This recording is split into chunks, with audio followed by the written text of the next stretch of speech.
todos otra vez, gracias por estarnos siguiendo. Estamos aquí con Lina María Campos Quintero, con Juan Pablo Quintero y con Héctor García Botero, curadores del Museo del Oro. Hoy es el día de preguntarle al curador, entonces estamos haciéndoles algunas preguntas que ha hecho el público a nuestros curadores y también están compartiendo un poquito pues, de sus experiencias. Entonces, bueno, hay una persona en el público que pregunta, Lina, ¿por qué en el territorio de lo que hoy es Colombia no se utilizaron metales, bueno, principalmente para hacer armas? Bueno, gracias por la pregunta. Yo creo que la idea del uso de metales para hacer armas es una idea que tenemos de las metalurgias del viejo mundo, es decir, de las metalurgias de Europa, África y Asia, donde los metales sirvieron otros propósitos diferentes a los propósitos que sirvieron aquí en América. En Europa, en África y en Asia, por ejemplo, tienen en común que no solo se usaron para hacer armas, sino también para herramientas de agricultura y también para transporte. Y creo que hace parte de los desarrollos sociales importantes del viejo mundo. En cambio, aquí fue diferente y quiero hacer énfasis de que es muy importante las propiedades de los metales para también saber cómo qué tipo de objetos se pueden hacer. Por ejemplo, las armas se hacen con las metálicas, tienen que tener una propiedad que es la dureza, no pueden ser blandas porque si no, no pueden generar impacto. Y dos metales que son muy duros son pues el hierro y las aleaciones de hierro como el acero y las aleaciones de cobre como el bronce, que fueron principales en el viejo mundo. Aquí no sé, digamos que el desarrollo de la metalurgia fue distinta, no se extrajo el hierro de las menas o de las rocas, y el bronce se usó principalmente en los Andes centrales como bronce arsenical y en los Andes sureños como bronce estañífero. Eso implica que en el territorio colombiano el énfasis en la metalurgia fue distinto, o sea, se usaron aleaciones de oro argentífero, oro con plata, con distintas proporciones de cobre, que sí les da una dureza, pero no, digamos que una dureza que sería, entre comillas, útil para hacer un arma. Es importante decir, sin embargo, que digamos que los metales en este territorio y sus propiedades fueron escogidos con otro tipo de valor en mente. Por ejemplo, propiedades como el color, el brillo, el olor fueron importantes y más importantes que incluso la dureza en este caso. Y también sirvieron propósitos pues suntuarios, de ofrenda, rituales, etcétera, etcétera, que son como que corresponden un poco al valor que depositaba cada una de estas poblaciones prehispánicas en los metales. Creo que finalmente es importante decir que hay otros materiales disponibles con los cuales se pudieron haber sido o haber hecho armas acá. Por ejemplo, están las lanzaderas, los propulsores muiscas, que son en madera, y bueno, las macanas, cerbatanas y otro tipo de cosas que ayudadas con otros materiales duros como rocas con mayores durezas, incluso pensaban en conchas duras, pudieron ser armas. Muchas gracias, Lina. Ahora viene una pregunta muy interesante que nos hace el público. Quisiera preguntarle a Héctor y a Juan Pablo, ¿cómo representar el tiempo entendido como una espiral en un guión lineal, en una exposición lineal, en un espacio en el museo, pues que realmente es muy limitado? No, pues es una pregunta de enorme complejidad, la de la representación del tiempo y del espacio en la época prehispánica. Creo que vivimos en una constante experimentación sobre cómo hacerlo.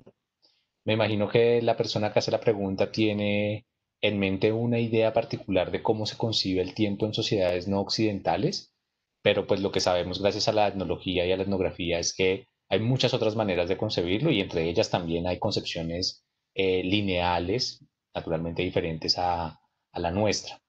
Entonces, es bastante complicado, creo que se usan muchos recursos, hacemos uso del espacio, de los espacios en los cuales vamos a hacer las exposiciones, eso nos permite crear recorridos diferentes. No siempre los recorridos que planteamos para las exposiciones tienen un orden específico, muchas veces se pueden recorrer de manera aleatoria o voluntaria por parte del público, que de todas formas es una práctica muy común. Los públicos recorren las exposiciones un poco siguiendo también sus intuiciones y lo que les va llamando la atención. Entonces también ahí hay un encuentro entre lo que el curador propone y lo que el público hace, que genera que la narrativa no siempre sea lineal. Es cierto que tenemos también otras exposiciones en las cuales estamos más preocupados por transmitir el conocimiento arqueológico sobre ciertas sociedades y sobre ciertos procesos socioculturales, y en ese sentido recurrimos a la estrategia de las líneas del tiempo y a la periodización, y claro, caemos en esa imagen del tiempo lineal, pero luego tenemos también otras experiencias que diseñamos que buscan precisamente resaltar la complejidad de las concepciones culturales del tiempo diferente a las que tenemos nosotros.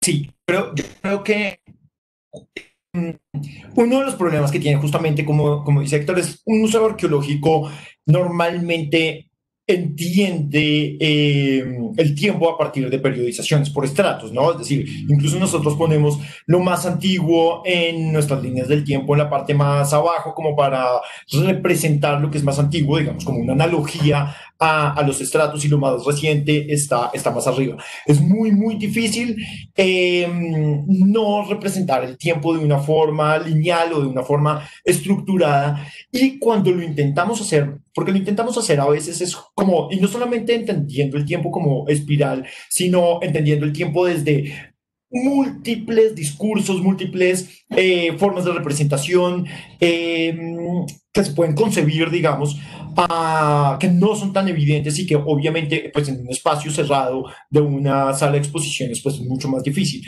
Pero entonces cuando se intenta hacer, digamos, como estos experimentos discursivos, curiosamente el público termina preguntando como de qué época es esto, ¿no? Es decir, al público de alguna forma le hace falta, y a los arqueólogos también, es como, porque es una forma muy sensata de estructurar el tiempo. Sin embargo, siempre tratamos de valernos de nuevos recursos como justamente como para no hacer exposiciones como monolíticas y todas iguales, digamos.